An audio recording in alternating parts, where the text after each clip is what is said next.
NEET कहता है, शुरू कर देते हैं। सबसे पहली बात, मैंने कल आपको कहा था कि ग्लव्स पेन में पढ़ सकते हैं, तो शायद मैंने एक दो जगह सुना है और देखा है कि ग्लव्स एग्जाम में जरूरी नहीं है पहनना। शायद आपको पेन के अंदर जाना है, लेकिन आपको वो डरने की जरूरत नहीं ग्लव्स में कैसे पेपर सॉल्व करेंगे, ठीक है ना। तो शायद ग्लव्स वहां पर खोलने की परमिशन मिल जाएगी कि ग्लव्स आप खोल सकते हो, ठीक है। नंबर एक बात, तो उसका लोड कम हो जाएगा। दूसरा, एक भाई पेपर में ग्लव्स की जरूरत नहीं होगी, ठीक है। तो पेपर में ग्लव्स हो सकता है अपने को परमिशन रहे कि भाई नहीं मान पूरा हाथ में लेके ही होनी, तो ग्लव्स थोड़ा सा वैसे अपने पास हो तो अच्छी क्वालिटी के लेके जाना, ठीक है ना। अच्छी क्वालिटी के सर्जिकल ग्लव्स बोलते हैं जिनको, ठीक है ना, वो थोड़े ठीक होते हैं, ठीक है ना।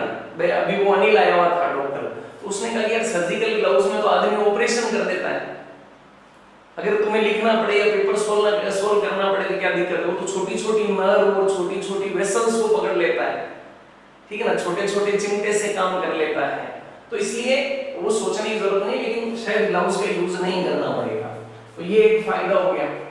दूसरा, घड़ी वहां पर रहेगी। एक चीज मैं और आपको बोलता हूं कि किसी भी कीमत पर 180 क्वेश्चन तक पहुंचना जरूरी है। 180वें क्वेश्चन तक पहुंचना जरूरी है, क्योंकि तुम्हें ये नहीं पता कि इजी क्वेश्चन कहां छुपे हुए हैं, ठीक है ना। तुम्हें ये नहीं पता कि इजी क्वेश्चन कहां छुपे हुए हैं, तुम्हारे पास लिखी हुई होनी चाहिए जो अपन बातें कर रहे हैं, या तुम्हें दिमाग में छिपी हुई होनी चाहिए। 180वें क्वेश्चन तक पहुंचना जरूरी है एनी हाउ। अभी तक हम पहुंच रहे हैं, बहुत बढ़िया है, लेकिन ऐसा नहीं हो कि वहां एग्जाम में किसी कारणवश हम हड़बड़ाहट में आ जाए। हड़बड़ाहट तो काम की नहीं है, हड़बड़ाहट तो काम की नहीं है। हड़बड़ाहट आते ही तो थोड़ा सा हड़बड़ाहट आते तो आपको कॉकरोच थ्योरी याद आ जानी चाहिए, ठीक है ना। थोड़ी सी हड़बड़ाहट आती तो आपको थोड़ी सी कॉकरोच थ्योरी याद आ जानी चाहिए कि भाई हड़बड़ाहट से तो कुछ ही नहीं होना है, सिचुएशन यही है, अपन ने कल भी कहा था, ठीक है ना। तो अच्छा, आज रमेश के साथ बैठा है, सोमेश, चलो बढ़िया है, अच्छा है।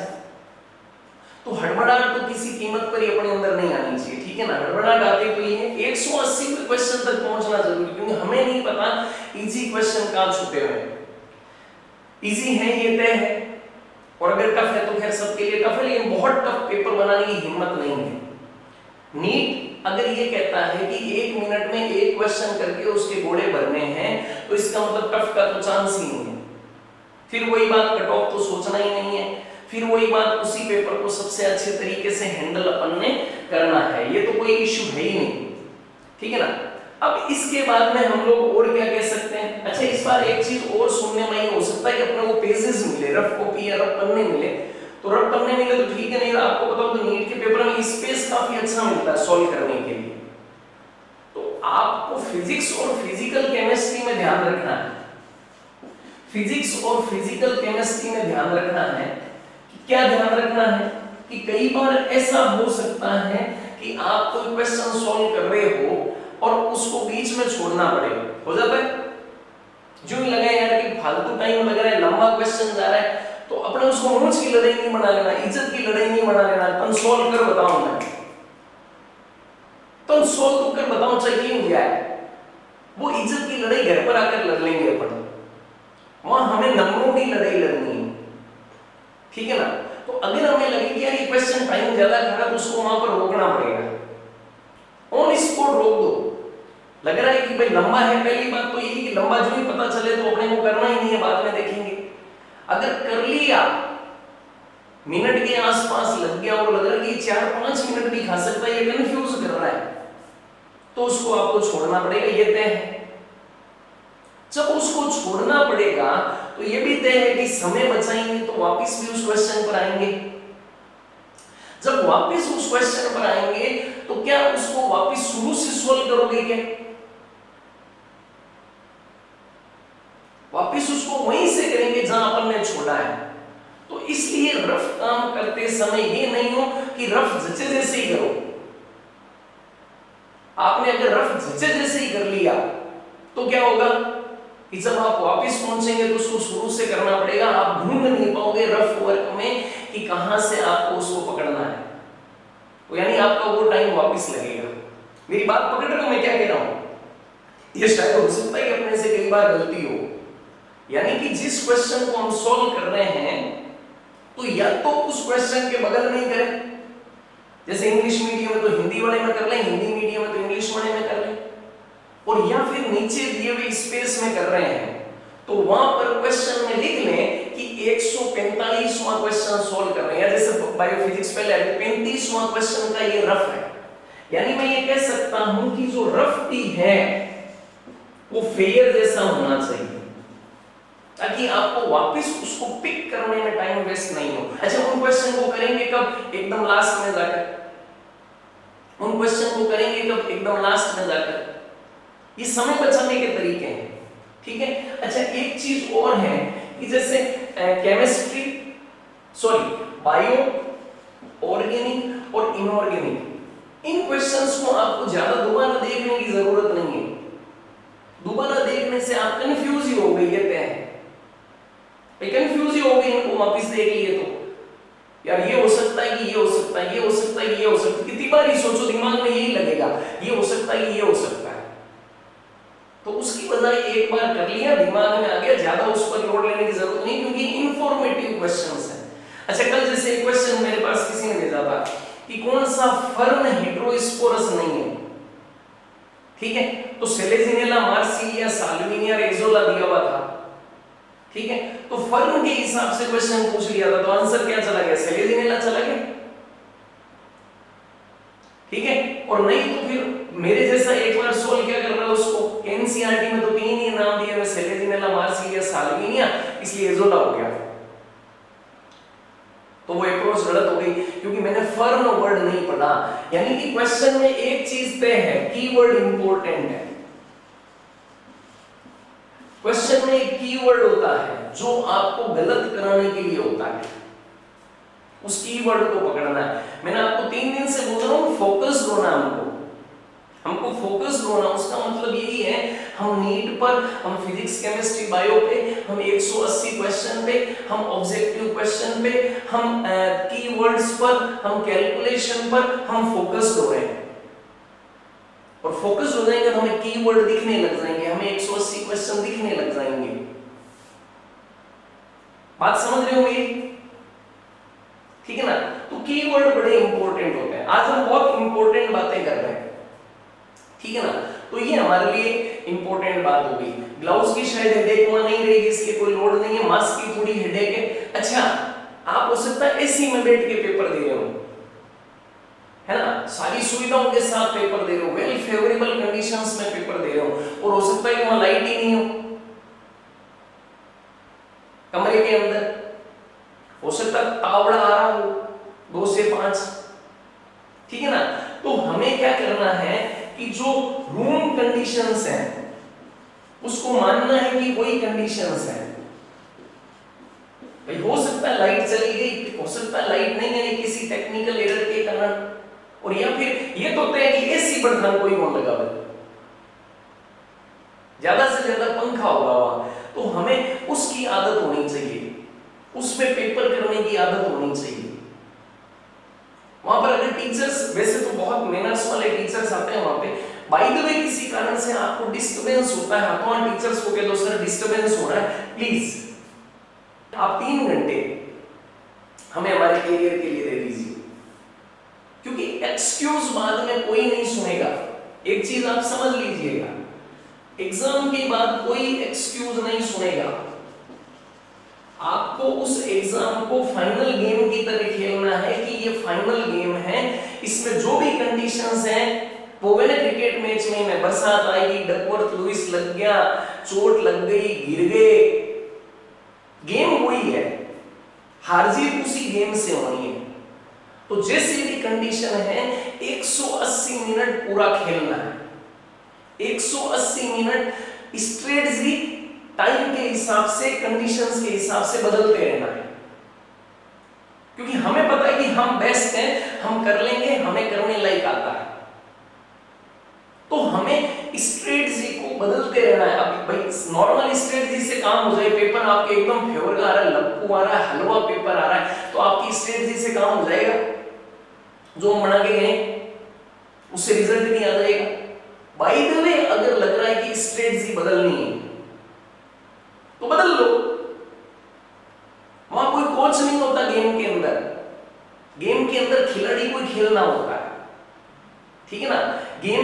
वो एक चक दे इंडिया वाली लास्ट वाली लाइन है। आपने कभी फिल्म देखी होगी चक दे इंडिया की लास्ट की लाइन है, जब वो फाइनल गेम में जाते हैं तो वो उसको कहता है कि अब 70 मिनट मैं नहीं बताऊंगा तुम्हें कैसे खेलना है, तुम्हें जैसा लगे वैसे खेलना, तुम अपने बेस्ट के लिए खेलना, तुम अपनी तरफ से 180 मिनट सबसे अच्छे देना, तुम्हें जैसा लगे जी भर के खेलना।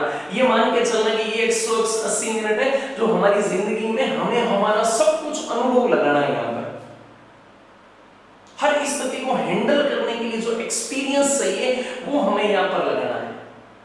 अगर नॉर्मल तरीके से काम चल रहा है तो चल रहा है, नहीं तो जो स्ट्रेटजी आपको लगानी है वो लगाओ पेपर को सॉल्व करने के लिए। 180 क्वेश्चन तक पहुंचना जरूरी है, हड़बड़ाहट तो करनी ही नहीं। उसी पेपर को हम बेस्ट तरीके से हैंडल कर सकते हैं, चाहे पेपर में कितने टफ क्वेश्चन लग रहे हो। फिजिक्स, फिजिकल, केमिस्ट्री के अंदर रफ को भी फेयर की तरह करना ताकि वापस रिव्यू करना पड़े तो उसको हैंडल कर सके। ठीक है ना। और होमवर्क तो ढंग से करनी, जो आपकी स्ट्रेटजी होमवर्क करनी है, मैं नहीं बताऊंगा कैसे करना है, ठीक है ना। और बायो, ऑर्गेनिक, इनऑर्गेनिक में ज्यादा टाइम देने की जरूरत नहीं है, रिव्यू करने की क्वेश्चन को वापस देखने की जरूरत नहीं है। कीवर्ड्स बहुत इंपॉर्टेंट है, हम फोकस्ड हैं अब 2 दिन के लिए और 2 दिन के लिए और फोकस्ड है कि कीवर्ड पर पकड़ में आ जानी चाहिए। हाँ अच्छा ये पॉइंट है, इससे क्वेश्चन का आंसर चेंज हो रहा है, वो पकड़ में आ जाना चाहिए, ठीक है। उसके बाद में हम लोग कह रहे हैं कि रूम कंडीशंस हमें पहले से पता होना चाहिए। रूम की कंडीशन हमारे लिए जैसी भी है वो हमें उसको हैंडल करना है। रूम में अगर कहीं थोड़ा सा डिस्टर्बेंस हो रहा था आप कह सकते हो कि sir please, madam please disturbance नहीं हो। वैसे वो समझदार लोग हैं, उनको भी पता है कि कैरियर का सवाल है बच्चों के। और उसके बाद कोई एक्सक्यूज नहीं माना जाता। अगर आप लगभग 5 से 7 चैप्टर छोड़ के जाते हो ना पीएमटी में, तो भी पीएमटी में सिलेक्शन लाइक रेशियो बनता है, सिलेक्शन लाइक रेशियो बनता है, ठीक है ना। 5 से 7 टॉपिक छोड़ने के बाद भी आपको पता है एक टॉपिक 2 क्वेश्चन या 1 क्वेश्चन दे रहा है। 10 क्वेश्चन का गेम तो 50 नंबर का, 670 अभी भी बाकी है। 20 क्वेश्चन का नंबर 100 नंबर का गलत होने पर, अदरवाइज तो 40 और 80 का ही है। 100 का है तो भी 620 बन रहे हैं 20 क्वेश्चन, समझ रहे हो। अगर आप कॉन्शियस हो, सेल्फ कॉन्शियसनेस, स्वचेतना का उपयोग ले रहे हो तो 20 क्वेश्चन का गेप आपके पास रहता है। भाई तुम्हें 2 4 5 सिली हो गए, 2 4 5 आपको नहीं आए तो भी आप एक अच्छी कंडीशन में हो। कल क्या पढ़ सकते हैं, एनसीईआरटी, हाँ डायग्राम्स देख सकते हैं, एग्जांपल्स देख सकते हैं, अंडरलाइन की भी लाइंस देख सकते हैं, गलत हुए हुए क्वेश्चन देख सकते हैं, फॉर्मूलाज देख सकते हैं, रिएक्शंस देख सकते हैं, लेकिन एनसीईआरटी के बेस पर बस। और अब तो मैं कह रहा हूं ना कि भाई मैं बताऊंगा ही नहीं कि तुमने क्या करना है, कैसे करना है। तुमने ही खेलना है वो 180 मिनट का गेम, और मस्ती से खेलना है, मौज के साथ खेलना है, ठीक है ना। एंजॉय करना उस गेम को कि ये गेम वापस नहीं खेलना है, बस इसी गेम के अंदर आर पार का काम करना है, आर पार की लड़ाई करनी है, ठीक है ना। वो ये गीत है ना वो मैं जरूर गाऊंगा, ठीक है ना। तुम अगर साथ में गा सको तो गा लेना, नहीं तो कोई बात नहीं। तुम लोग भी साथ में गाओ तो गा सकते हो, ठीक है। आवाज आपके पास आ जाए तो ठीक है। हम तुमको विश्वास दें, हम तुमको विश्वास दें, तुम हमको विश्वास दो। शंकाओं के सागर हम तर जाएंगे, शंकाओं के सागर हम तर जाएंगे। मरुधरा को मिलकर स्वर्ग बनाएंगे, मातृभूमि को मिलकर स्वर्ग बनाएंगे। हम तुमको विश्वास दें, तुम हमको विश्वास दो। प्रेम बिना यह जीवन भी अनजाना है, प्रेम बिना तो यह जीवन अनजाना है। सब अपने हैं कौन यहाँ बेगाना है, सब अपने हैं कौन यहाँ बेगाना है। हर पल अपना अर्थवान हो जा जाएगा, हर पल अपना अर्थवान हो जाएगा। बस थोड़ा सा मन में विश्वास जगाना है, बस थोड़ा सा मन में विश्वास जगाना है। इस जीवन को साज दो, मौन नहीं आवाज दो। इस जीवन को साज दो, मौन नहीं आवाज दो। इंसानों में मीठी प्यास जगाएंगे, मरुधरा को मिलकर स्वर्ग बनाएंगे। मैं तुमको विश्वास दूं, तुम पीएमटी नीट निकाल लोगे। मैं तुमको विश्वास दूं, ढूंढ सकूं तो इस माटी में सोना है। ये मैं हमेशा नागौर के लिए और अपने मारवाड़ी के लिए कहता हूँ। ढूंढ सकूं तो इस माटी में सोना है। सुना जरा, हिम्मत का हथियार नहीं बस खोना है। मुस्का दो तो हर मौसम मस्ताना है, मुस्का दो तो हर मौसम मस्ताना है। बीत गया जो समय उसे क्या रोना है। लो हाथों में हाथ लो, लो हाथों में हाथ लो, एक दूजे का साथ दो। इस धरती का खोया प्यार जगाएंगे, इस धरती का खोया प्यार जगाएंगे। मातृभूमि को मिलकर स्वर्ग बनाएंगे, मरुधरा को मिलकर स्वर्ग बनाएंगे। तुम हमको विश्वास दो, हम तुमको विश्वास दें।